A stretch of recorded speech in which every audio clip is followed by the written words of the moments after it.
લૂંટવાની જ વાતો કરીએ છીએ.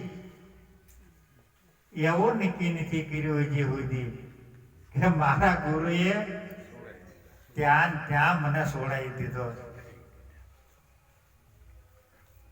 ત્યાં જન્મ અને મરણ ખોઈ નાખ્યું છે.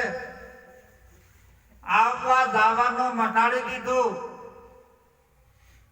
આવવાનું નહીં ને જવાનું નહીં.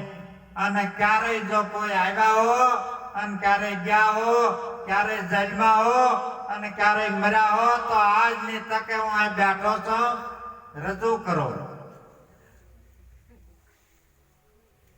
ત્રણ કાળમાં આને આ દેહ સંભવતો, ત્રણ કાળમાં નહીં, આને આ દેહ જ નહીં સંભવતો. કારણ કે હંમેશની માટે આ પિંડ બ્રહ્માંડ તે પર રહેવા વાળો છે. આને દેહ સંભવતો નથી. એટલા માટે કૃષ્ણ ભગવાન અર્જુનને કહે છે કે હે અર્જુન, એક વખત કે મેં આ મંત્ર સૂર્યને કીધો હતો અને સૂર્યએ આ ઈશ્વરકુળને કીધો. કાળ બળના યોગથી આ લઈ પામ્યો છે. એ આજે હું તને કહું, વિચાર કરો. અર્જુનને સંશય થયો કે તમે હું બે હેડે અને આજના ને તમે આ સૂર્યને ક્યારે કીધો? હે અર્જુન, તને તારી ખબર નથી અને મને મારી ખબર છે. જ્યાં તમારી ખબર એટલે ઓળખાણ જ કહેવાય ને, કે બીજું કઈ?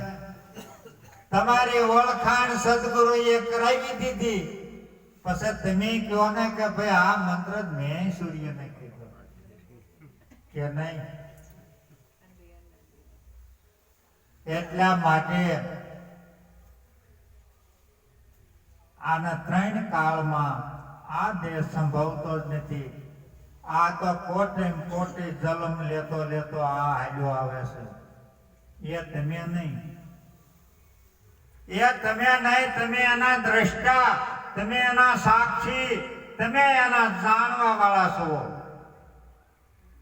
એને નક્કી કરો કે હું આનો જાણવા વાળો છું. અને જાણો છો ને ક્યાં નથી જાણતા?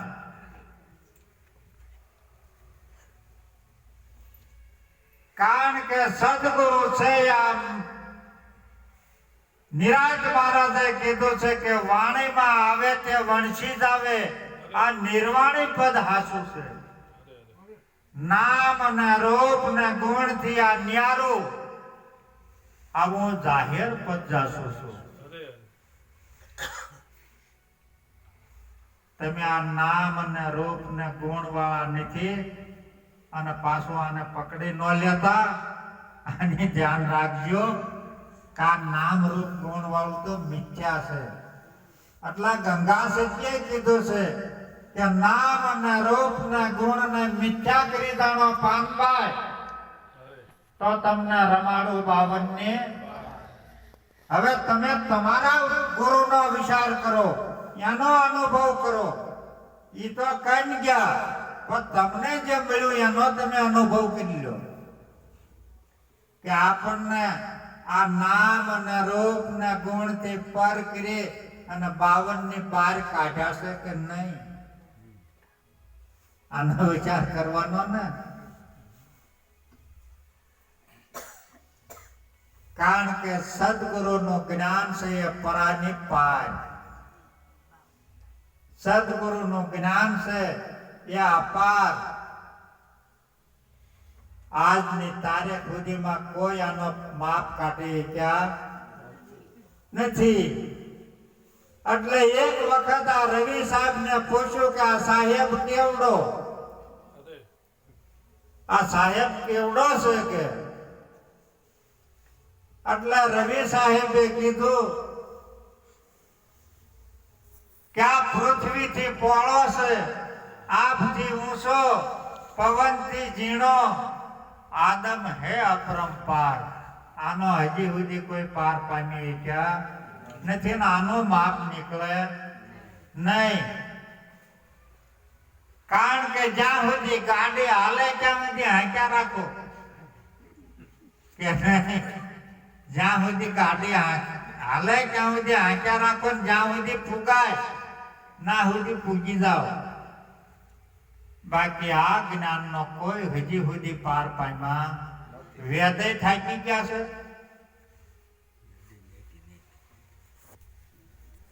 વેદ એક જ શબ્દની માલ પર વેદ પણ થકી ગયા છે પણ એ પાર પામી ગયા નથી. આટલા આપણે તો આટલામાં સમજી લેવાનું કે જે સદગુરુ પરમાત્માએ જે મને જ્ઞાન આપ્યું છે એ પૂર્ણ છે, અધૂરું જરાય છે પૂરણ. આ વિશ્વાસ ઉપર આના અનેક શાસ્ત્રો, પુરાણો, વેદો કેટલાય લખાણ થઈ ગયા પણ હજી સુધી આને કોઈ પામી ગયા નથી અને હજી પણ નહીં પામે. કારણ કે વિચાર કરો, તમારું શું તમે માપ કાઢો નીકળે એવું છે? તમે આ 3.5 ફૂટના આજ સંતો એમ કહેશે કે તું તો ઘટો ઘટનો વાસી છો, તારી વિના કોઈ એક રજ ખાલી નહીં. ક્યાં આનું માપ કાઢવું નીકળે? એવો એનો માપ નીકળે એવો નથી તમારું. એમાં પરમાત્માને ક્યાં કાઢવા છે? માપ નીકળે એવો નથી. એટલા માટે આનું નામ એવું પાડ્યું છે કે એ અમાપ છે. શું નામ પાડ્યું છે? અમાપ. આ જ્ઞાન નો કોઈ પાર પામી નથી કે એટલે એનું નામ શું પાડ્યું છે? અપાર. એનો કોઈ પાર આવે એવું અપાર કીધું. હવે તમે તમારો વિચાર કરો તો તમારું માપ નીકળે એવું નથી. તમે અમાપ છો, તમે અપાર છો. કારણ કે ખુદ જે જ્ઞાનીમાં જ્ઞાની જો હોય તો આત્મ તત્વ ખુદ પોતે છે. આ જ્ઞાનીમાં જો જ્ઞાની હોય તો આત્મ તત્વ ખુદ પોતે. પણ મન અને બુદ્ધિ ને વાણી ની રાહે હાલશો તો આ જ્ઞાન થશે? તો જ્ઞાન નહીં થાય. કારણ કે તમને જે સદગુરુ પરમાત્માએ આપી છે એ ગુરુગમ બુદ્ધિ, અને આ ગુરુગમ બુદ્ધિથી આનો અનુભવ કરો. અનુભવ જ થાય એવો છે, બીજું કઈ થાય એવું નથી. તમારો શું અનુભવ જ કરાવ્યો ને ગુરુ મહારાજે? શું કરાવ્યું? અનુભવ. કે તું કેવો છો, તું આ ઘાટ છો, તું કોઈ ઘાટ માયલો નહીં, તું કોઈ આ નામ માયલો નહીં, તું અનામી છો. આ કારણ કે ગુરુ મહારાજની અને ગુરુ પરમાત્માની કરુણા છે, એની કૃપા છે, એની દયા છે. અને આ જો કોઈ કહેતા હોય કે ભાગ જાગ્યા, પણ આ યોગ કરતો કરતો આવ્યો આવતો છે, આનો યોગ પાક્યો. શું પાક્યું છે? યોગ. હવે યોગની હું તમને શોખવટ કરી દઉં.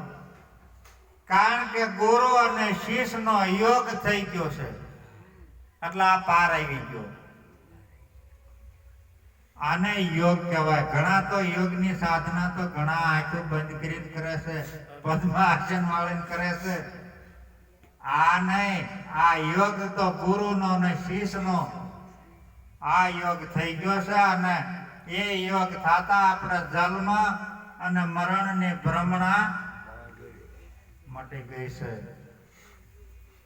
આવવા જવાનું હોય મટી ગયું છે. તમારી ક્યારેય ગેરહાજરી નથી. કાયમની માટે રહેવા વાળા છો. પણ આપણા તનને માનીને બેઠા છે કે ઘણા દિવસથી આવ્યો નથી, ઘણા દિવસથી ગયો ને. ગુરુ તમારી ભેગો સાક્ષાત્કાર રીતે પ્રગટ હોકારા દઈ રહ્યો છે અને પ્રગટ હોકારા દઈ રહ્યો છે એ તમારો સદગુરુ પરમાત્મા તમારે. અને ગંગા શેઠીએ કીધું છે કે સદગુરુને પૂછીને પાવ ધરીએ પાનબાઈ. સદગુરુને પૂછીને પાવ ધરીએ તમારી ભેગો છે એટલે પૂછી શકો કે આ મારે પગલું ભરવું કે ન ભરવું, આ મારું પગલું